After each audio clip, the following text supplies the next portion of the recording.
La maison de Clara Bow était synonyme de fête sauvage à Hollywood pendant les années folles.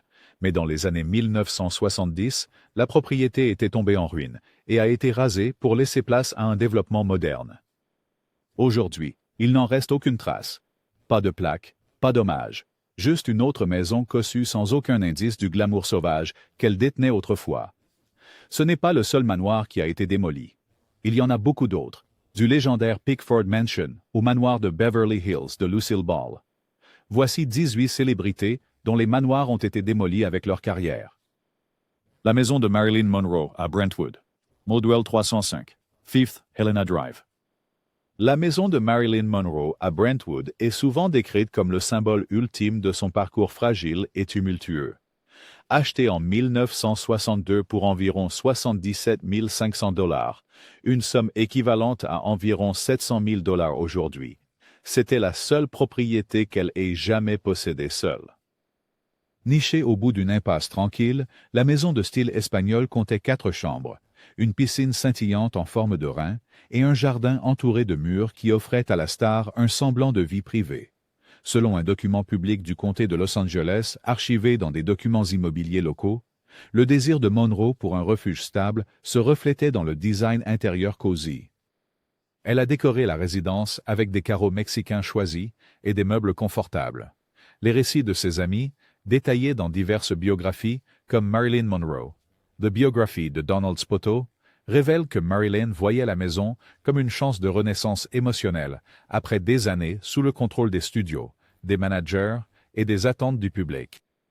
Tragiquement, Monroe est décédée dans cette maison même le 5 août 1962.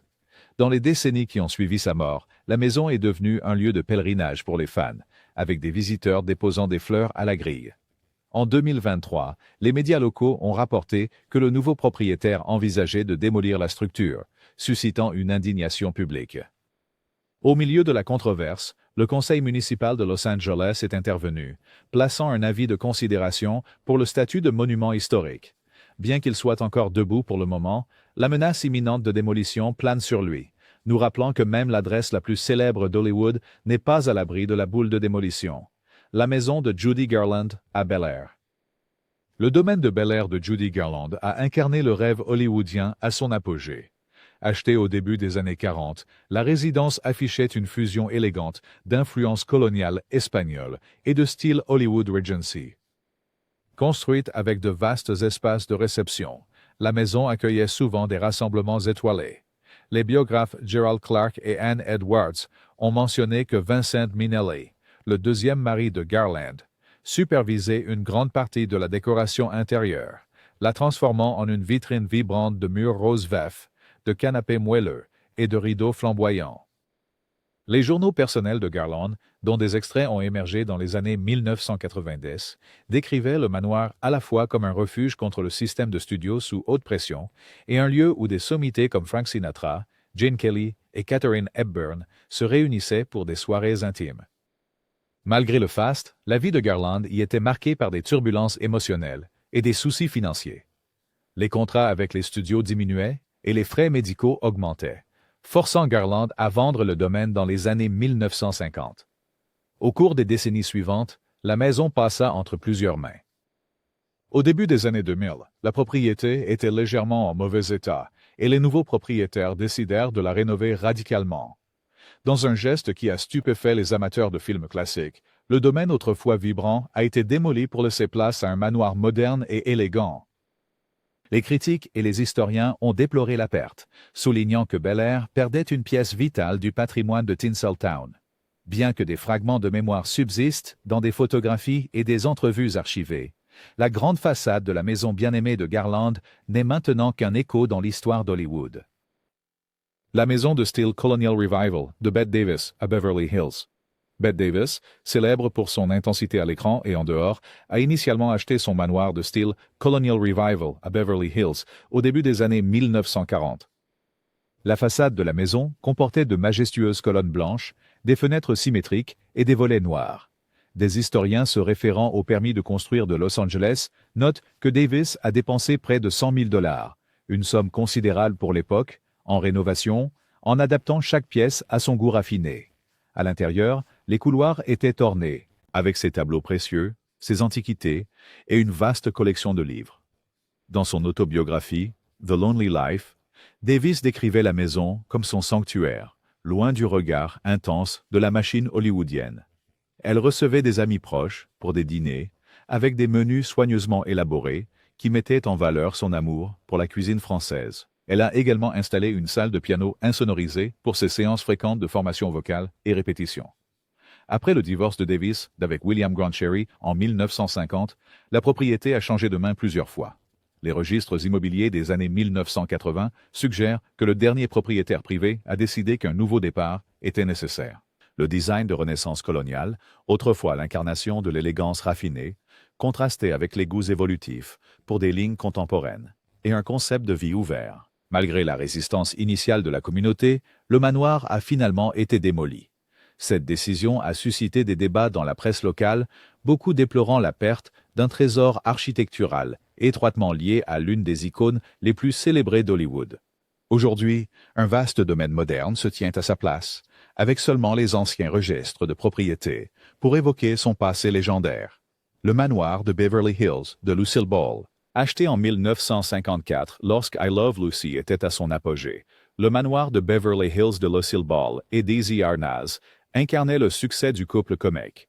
Nichée sur Roxbury Drive, la maison présentait une fusion de style ranch et d'architecture moderniste du milieu du 20e siècle. Selon les documents immobiliers archivés par la Beverly Hills Historical Society, la propriété comprenait un salon en contrebas, un jardin luxuriant avec une piscine et une maison d'invités utilisée par des parents en visite. La relation entre Ball et Arnaz faisait souvent parler d'Hollywood, et on dit que les murs de cette maison ont été témoins non seulement de séances de réflexion comique, mais aussi de désaccords conjugaux. Interview avec des amis de la famille, cité dans Lucille de Kathleen Brady.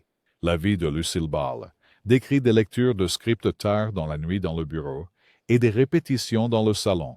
C'est aussi là que Lucy et Daisy recevaient des collègues comme Vivian Vance et William Frawley, qui trouvaient du réconfort dans l'ambiance chaleureuse de la maison. Après le divorce de Ball et Arnaz en 1960, le manoir a changé de propriétaire plusieurs fois avant d'aboutir finalement entre les mains d'investisseurs. En 2011, la propriété avait vieilli, souffrant de problèmes structurels qui rendaient la préservation difficile. Les promoteurs ont cherché à moderniser le site et, malgré les protestations des défenseurs du patrimoine historique, l'équipe de démolition est arrivée. Aujourd'hui, la seule référence au célèbre duo comique est une petite plaque commémorative, placée discrètement sur le trottoir. Un humble rappel du génie comique, autrefois cultivé, derrière ces murs désormais démolis. Le domaine Mulholland Farm, d'Errol Flynn. Le domaine Mulholland Farm, d'Errol Flynn, était une propriété légendaire perchée sur un vaste terrain près de Mulholland Drive. Construit à la fin des années 1930, la somptueuse propriété comprenait des sentiers équestres, des cours de tennis et une maison principale équipée de passages secrets et de Judas, alimentant les rumeurs de soirées hollywoodiennes scandaleuses. Dans My Wicked Ways, Flynn lui-même relatait des histoires de week-ends tumultueux qui brouillaient la frontière entre fiction et réalité. Les biographes Tony Thomas et David Brett ont ensuite corroboré certains de ces récits, décrivant des compartiments cachés pour l'alcool, et peut-être des objets plus illicites. Après la mort de Flynn en 1959, le domaine passa entre plusieurs mains. Sans entretien régulier, il commença à se détériorer rapidement.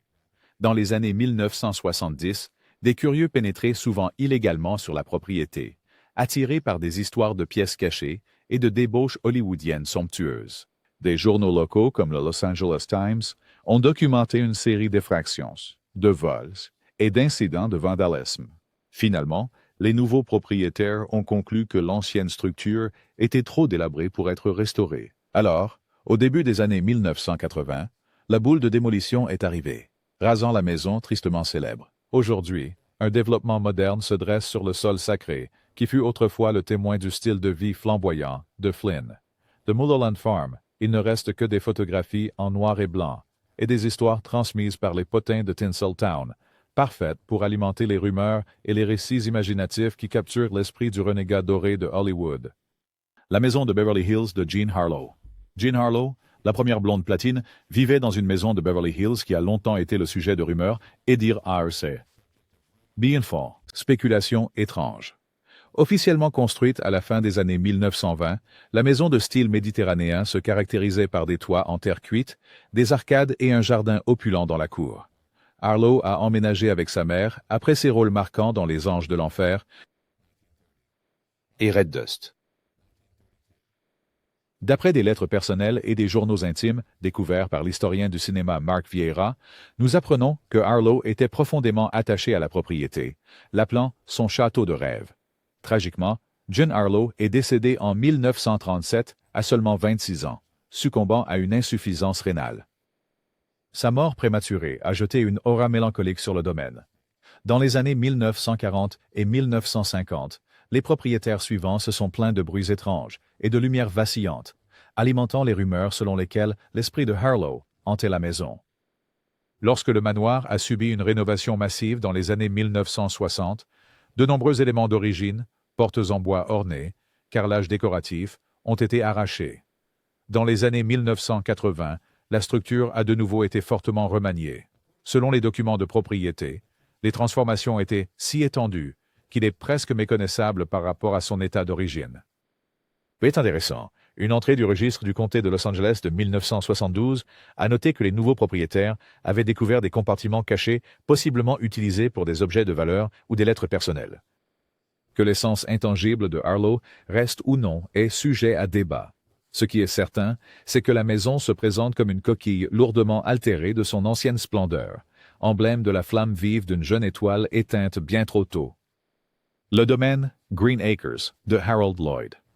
Harold Lloyd, l'un des talents comiques les plus inventifs de l'ère du cinéma muet, a construit Green Acres à Beverly Hills entre 1926 et 1929. Avec 44 pièces originales s'étendant sur presque 45 000 pieds carrés, ce manoir inspiré de la Renaissance italienne était considéré comme l'une des maisons les plus extravagantes d'Hollywood. Les plans architecturaux restaurés et les lettres personnelles archivées par l'Académie des arts et des sciences du cinéma révèlent que Lloyd était profondément impliqué dans tous les aspects du design de la propriété, depuis l'agencement du parcours de golf de 9 trous jusqu'aux étangs à koi disséminés dans les jardins. Contrairement à de nombreuses célébrités de son époque, Lloyd gérait sa fortune avec astuce, et la propriété est restée dans la famille pendant des décennies. C'était un lieu prisé pour les événements philanthropiques, ouvrant occasionnellement ses grandes portes à des collectes de fonds caritatives. Selon des enquêtes immobilières locales, Green Acres s'étendait autrefois sur plus de 15 acres. Au fil du temps, des problèmes d'héritage et des changements financiers ont conduit la famille Lloyd à vendre ou à morceler des parties de la propriété. Bien que le manoir lui-même soit toujours debout, lui conférant la distinction d'un des rares grands domaines survivants, des portions importantes du terrain ont été vendues ou subdivisées en plus petits lots. Une grande partie des jardins et des espaces de loisirs qui ont donné à Green Acres son nom célèbre ont disparu. Aujourd'hui, une fraction de la propriété originale reste soigneusement préservée par de nouveaux propriétaires qui ont fait un effort concerté pour maintenir l'héritage des Lloyd. Pourtant, le sentiment de vastitude et d'intimité, autrefois si intégral à la vision de Harold Lloyd, a été irrévocablement fracturé par le développement moderne. Le manoir de Charlie Chaplin sur Sunset Boulevard. Construit dans un style Tudor dans les années 1920, le manoir de Charlie Chaplin sur Sunset Boulevard était un refuge douillet mais élégant, reflétant les racines anglaises de la star. Des sources comme Chaplin, His Life and Art de David Robinson notent l'inclination de Chaplin pour l'architecture traditionnelle européenne et le design intérieur. La maison comportait des poutres en bois sombre, des vitraux et un jardin méticuleusement paysagé qui intégrait des rosiers importés d'Angleterre. Les premières années de Chaplin dans le manoir ont coïncidé avec son apogée créative, durant laquelle il a produit des classiques comme Les Lumières de la ville.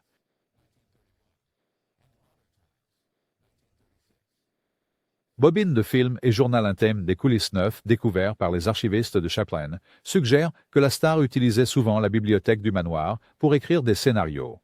Des amis proches, comme Douglas Fairbanks et Mary Pickford, étaient des visiteurs réguliers, venant pour des brunchs dominicaux. À la fin des années 1940, la relation de Chaplin avec le gouvernement des États-Unis s'est détériorée, culminant par son exil forcé en 1952 au milieu d'accusations d'activités anti-américaines.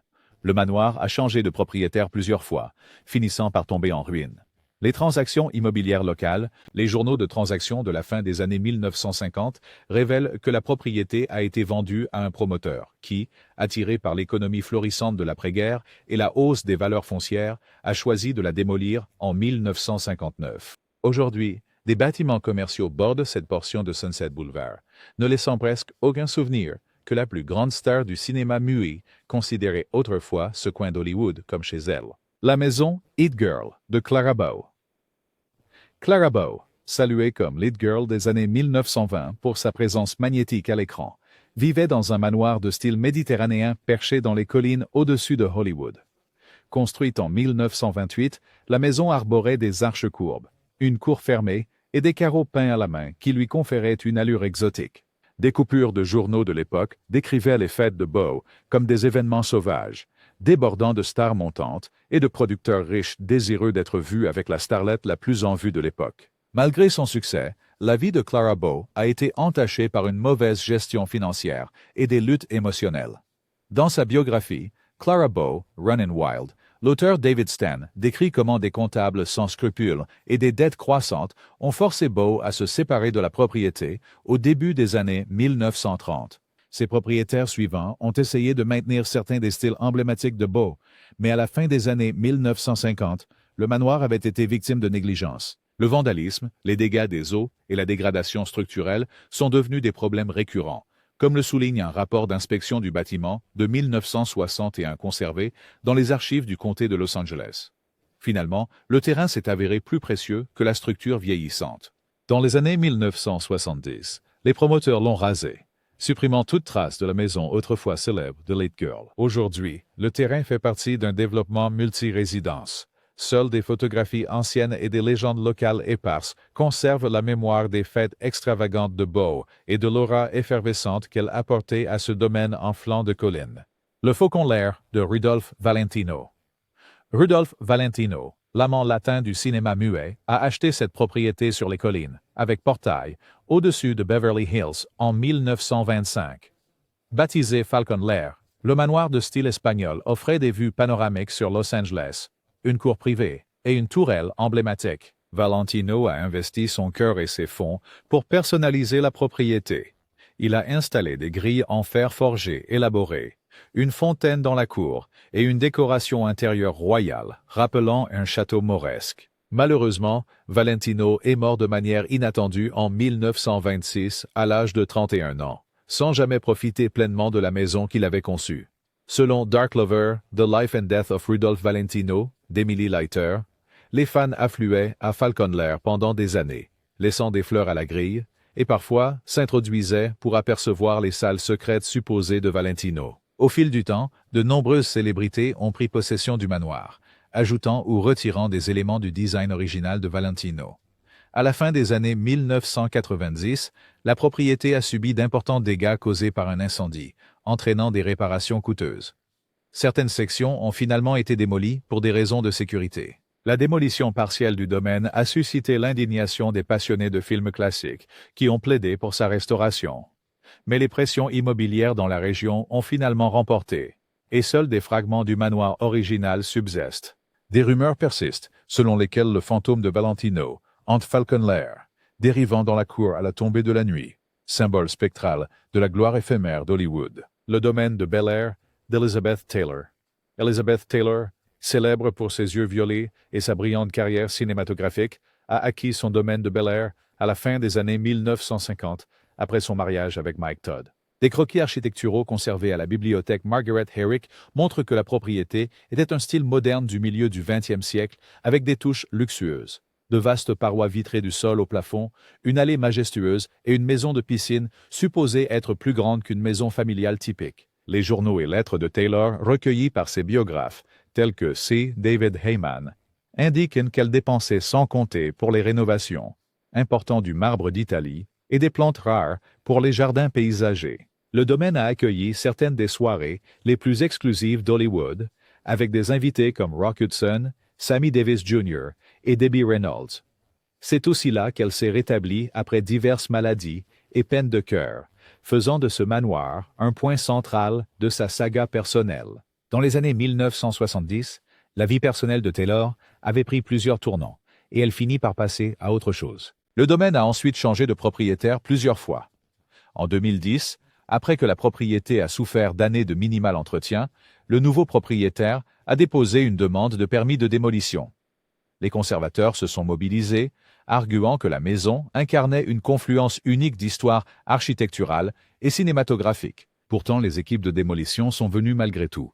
Aujourd'hui, un manoir moderne et élégant se dresse à la place de la légendaire retraite de Taylor à Bel-Air, ne laissant derrière lui guère plus que des légendes de ces fameuses soirées et le léger parfum d'une extravagance révolue. Le manoir de Joan Crawford à Brentwood. Le manoir de Joan Crawford à Brentwood est devenu célèbre comme le théâtre de sa relation conflictuelle avec ses enfants adoptifs, plus tard raconté dans les mémoires de Christina Crawford, Mommy Dearest. Cette vaste maison de style géorgien présentait des façades symétriques en briques, des colonnes blanches et des pelouses méticuleusement entretenues. Les archives immobilières des années 1940 confirment que Crawford l'a achetée au sommet de sa célébrité, désireuse de créer une image domestique correspondant à son personnage à l'écran. Pourtant, derrière l'apparence soignée, les tensions bouillonnaient. Dans des interviews enregistrées et conservées à l'UCLA Film and Television Archive, d'anciens employés de maison ont raconté l'obsession de Crawford pour la propreté et la discipline. Après que sa carrière cinématographique ait décliné, Crawford quitta la Californie pour New York et le manoir changea plusieurs fois de propriétaire. Au début des années 1990, des promoteurs immobiliers virent une opportunité de moderniser le terrain pour des goûts contemporains. Les associations de quartier tentèrent d'arrêter la démolition, en invoquant l'importance cinématographique et culturelle de la maison.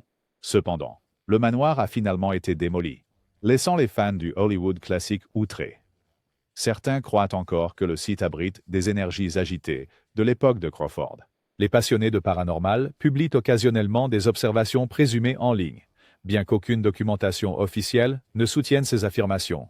La nouvelle résidence, un domaine somptueux avec une sécurité à la pointe de la technologie, se trouve maintenant sur le terrain où Joan Crawford régnait autrefois, avec un glamour glacé et un contrôle inébranlable. La maison de Cary Grant à Palm Springs. Cary Grant était synonyme de sophistication élégante, à la fois à l'écran et dans la vie réelle. À la fin des années 40, il a investi dans une oasis désertique à Palm Springs, une région prisée par l'élite hollywoodienne pour son climat chaud et son intimité relative.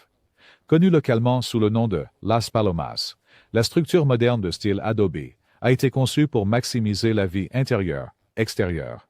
Les rapports des architectes locaux mentionnent des corridors aérés, une cour ombragée et un intérieur minimaliste qui offrait un répit contre la chaleur du désert. Contrairement à de nombreuses célébrités de son époque, Grant était célèbre pour sa discrétion. Il utilisait principalement la maison comme refuge, organisant seulement de petites réunions pour des amis proches comme Randolph Scott et Howard Hughes. Le biographe Mark Elliott note que Grant appréciait la solitude offerte par Palm Springs, passant des matinées tranquilles à lire des scénarios et des après-midi à jouer au golf. Après que Grant a vendu la propriété dans les années 1960, les propriétaires suivants ont apporté peu de changements jusqu'à la fin des années 1970. Au début des années 1980, Las Palomas a fait face à un sort familier. Les nouveaux acheteurs voulaient des équipements plus modernes et une superficie plus grande. L'ancien Adobe était considéré comme dépassé et a été finalement démoli. Aujourd'hui, une maison contemporaine massive occupe l'ancien site serein, équipé de piscines à débordement et d'éléments de design élégants qui reflètent le style de vie désertique du XXIe siècle. Le refuge désertique discret de Grant vit désormais uniquement dans les annales de l'histoire immobilière de Palm Springs. Le manoir de Rock Hudson à Beverly Hills. Situé dans une rue tranquille à Beverly Hills, la maison de Rock Hudson était un exemple d'élégance discrète plutôt que de démonstration ostentatoire. Achetée dans les années 1950, la maison de Steel Ranch avait une superficie modeste par rapport à la plupart des maisons de célébrités. Selon les dossiers de propriété cités par son vieil ami et publiciste, Yannick Allart, Hudson a délibérément choisi une résidence moins voyante pour éviter une attention médiatique excessive. À l'intérieur de ce manoir discret, Hudson recevait des amis proches, comme Elizabeth Taylor, qui lui rendait visite fréquemment, surtout lorsqu'il luttait contre des problèmes de santé plus tard dans sa vie. Des entretiens de magazines des années 1960 décrivent un espace piscine tranquille entouré de hautes haies, idéal pour des rassemblements privés. La bibliothèque personnelle de Hudson révélait sa passion pour la photographie et les voyages autour du monde. Après sa mort en 1985 des complications, occasion liée au sida, la propriété a été vendue.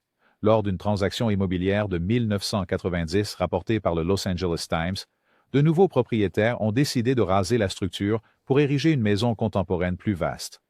Les fans et les historiens ont déploré cette perte, y voyant un effacement de la dignité tranquille qui caractérisait la vie et la carrière de Hudson. Aujourd'hui, un manoir moderne avec des espaces de vie à plan ouvert se dresse sur le terrain, ne portant aucun témoignage au géant doux d'Hollywood qu'il appelait autrefois chez lui. Le dernier appartement de James Dean à Sherman Oaks. James Dean, bien qu'il ne soit pas connu pour vivre dans un manoir, a laissé sa marque sur Hollywood en seulement quelques courtes années. Son modeste appartement d'une chambre à Sherman Oaks a acquis un statut presque mythique parmi les fans. Loué pour seulement 85 $ par mois au milieu des années 50, le petit espace offrait des planchers en bois dur et une kitchenette simple. Rien de comparable avec les grandes propriétés de ses contemporains. Pour Dean, cela servait de refuge contre les politiques des studios et les paparazzis envahissants. Dans une interview de 1977 archivée par le California Historical Quarterly, un ancien voisin se souvenait de Dean arpentant souvent l'extérieur du bâtiment, cigarette à la main, étudiant des scripts pour La Fureur de vivre et Géant. Après son tragique accident de voiture mortel, en 1955, des fans ont afflué vers l'appartement, laissant des notes et des fleurs à la porte. Moins de 2 décennies plus tard, toute la structure a été démolie dans les années 1970. Les promoteurs cherchaient à créer un complexe de condominiums plus grand pour tirer parti de la hausse des valeurs immobilières à Sherman Oaks. Bien que le site abrite maintenant des appartements modernes, les résidents de longue date partagent encore des anecdotes sur la brève présence de James Dean dans le quartier. Bien que ce n'était pas un manoir, le modeste logement de Dean souligne que toutes les pertes à Hollywood ne concernent pas de grandes propriétés. Parfois, ce sont les espaces plus petits, profondément personnels, qui disparaissent sans laisser de traces. La maison de Beverly Hills de Natalie Wood. Natalie Wood a atteint la célébrité en tant qu'enfant acteur dans les années 40 et a maintenu une carrière réussie jusqu'aux années 70. Dans les années 60, elle s'est installée dans une élégante propriété à Beverly Hills avec son mari, Robert Wagner. La maison, selon les permis de construire, a été construite dans un style transitionnel, mêlant des éléments traditionnels et modernes. De hauts plafonds et de grandes fenêtres donnaient sur un jardin paysager avec soin, où Wood organisait des brunchs dominicaux pour les élites d'Hollywood. La collection personnelle de souvenirs de cinéma de Wood décorait l'intérieur, témoignant de son engagement de longue date dans l'industrie cinématographique. Les interviews de presse des années 1970 capturent des aperçus d'une vie domestique chaleureuse, avec une bibliothèque bien garnie et un coin caché pour ses nominations aux Oscars. Pourtant, à l'approche des années 1980, la propriété semblait destinée à un changement. Après la mort prématurée de Wood en 1981, la maison a finalement été mise en vente. Les registres immobiliers indiquent que les nouveaux propriétaires ont initialement préservé de nombreux aspects de la maison par respect pour son illustre occupant précédent.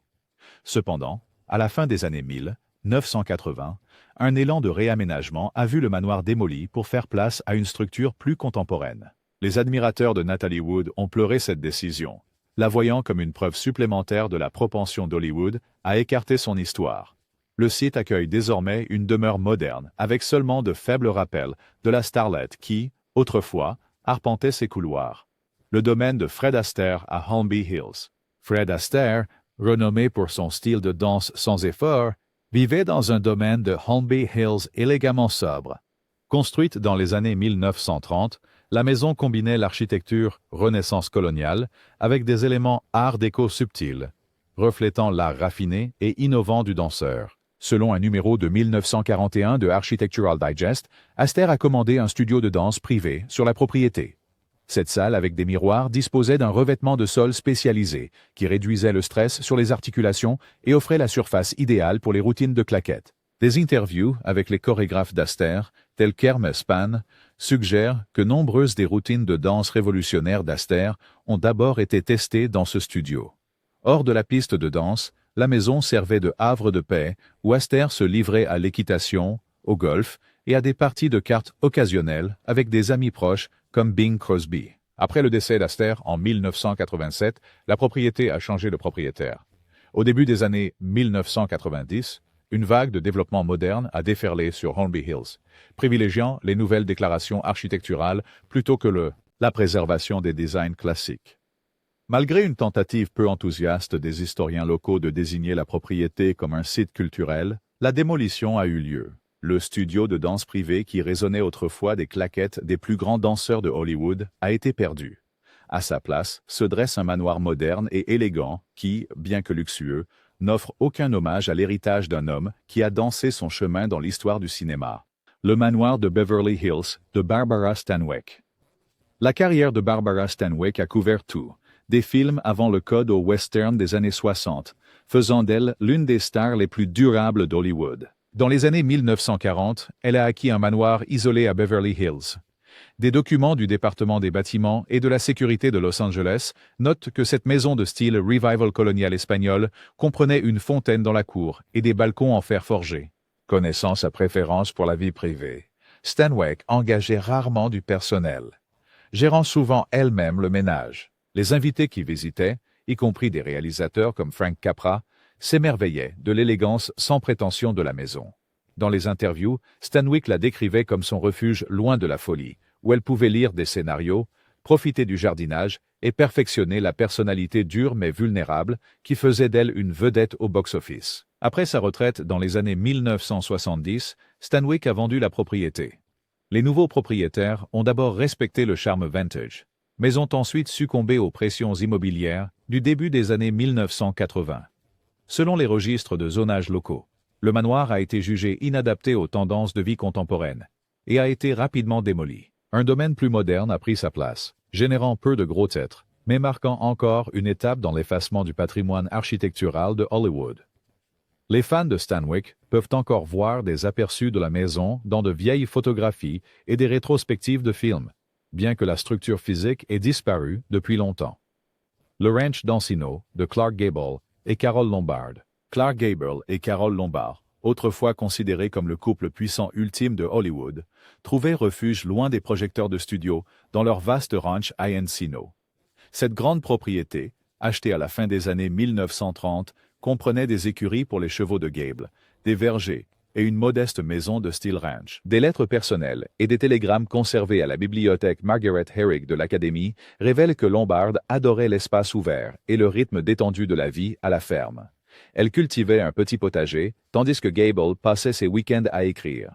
Leur vie idyllique a été brusquement interrompue par le tragique accident d'avion de Lombard en 1942. Gable, dévasté par sa perte, conserva la propriété du ranch, mais y passa moins de temps au fil des ans. Divers propriétaires se succédèrent, mais il resta largement intact jusqu'à ce que le dévastateur tremblement de terre de Northridge de 1994 endommage gravement la maison principale et les dépendances. Les ingénieurs en structure ont jugé que de nombreux bâtiments étaient dangereux. Confrontés à des coûts de réparation énormes, les propriétaires ont choisi de démolir les structures endommagées. L'expansion urbaine croissante d'Encino a encore incité à un réaménagement complet de la propriété. Aujourd'hui, un quartier de maisons individuelles modernes occupe ce qui était autrefois le nid d'amour pastoral de Gable et Lombard. Bien que le souvenir de leur romance perdure à travers d'innombrables rétrospectives hollywoodiennes, le ranch qui symbolisait leur bonheur domestique appartient aux annales du Tinseltown disparu. La maison de Lana Turner à Beverly Hills. Peu de stars hollywoodiennes incarnèrent le glamour comme Lana Turner. En 1953, Turner a acheté une somptueuse maison à Beverly Hills, ornée de lustres en cristal et de boiseries sculptées. Les registres immobiliers indiquent que la maison possédait un foyer spacieux, plusieurs salons et des jardins soigneusement aménagés. Le goût de Turner pour la mode haut de gamme et le design d'intérieur reflétait son image à l'écran. Élégante, mais avec une touche de drame. Ce sous-courant a émergé en 1958, lorsque le petit ami de Turner de l'époque, Johnny Stompanato, a été mortellement poignardé dans la maison par la fille adolescente de Turner, Cheryl Crane, lors d'une dispute domestique. La frénésie médiatique qui a suivi a terni la réputation autrefois éclatante de la propriété. Dans les années 1960, Turner a déménagé, et les propriétaires successifs du manoir ont dû faire face à son passé médiatisé. Finalement, dans les années 2000, les promoteurs immobiliers locaux ont jugé la structure démodée. Les défenseurs du patrimoine ont soutenu que le site méritait une plaque historique, non seulement pour son importance architecturale, mais aussi pour son rôle dans l'un des scandales les plus notoires d'Hollywood. Leurs supplications sont restées ignorées, et la maison a été démolie. À sa place, une résidence moderne a surgi, ne portant que peu de traces des événements tragiques qui s'y sont déroulés autrefois. La vie de Turner et cette nuit fatidique vivent dans les biographies, les archives de presse et l'imagination collective des passionnés d'Hollywood. Du dernier refuge de Marilyn Monroe au ranch de Clark Gable et Carole Lombard, ces demeures disparues racontent l'histoire de l'identité toujours changeante d'Hollywood. Bien que les façades grandioses s'effondrent et les jardins disparaissent, les souvenirs résonnent encore à travers des photographies, des biographies et de vieux articles de journaux. Quelle maison de célébrités démolie vous fascine le plus et pourquoi? Partagez vos réflexions ci-dessous et continuons la conversation sur la préservation de ce qui reste du patrimoine doré d'Hollywood.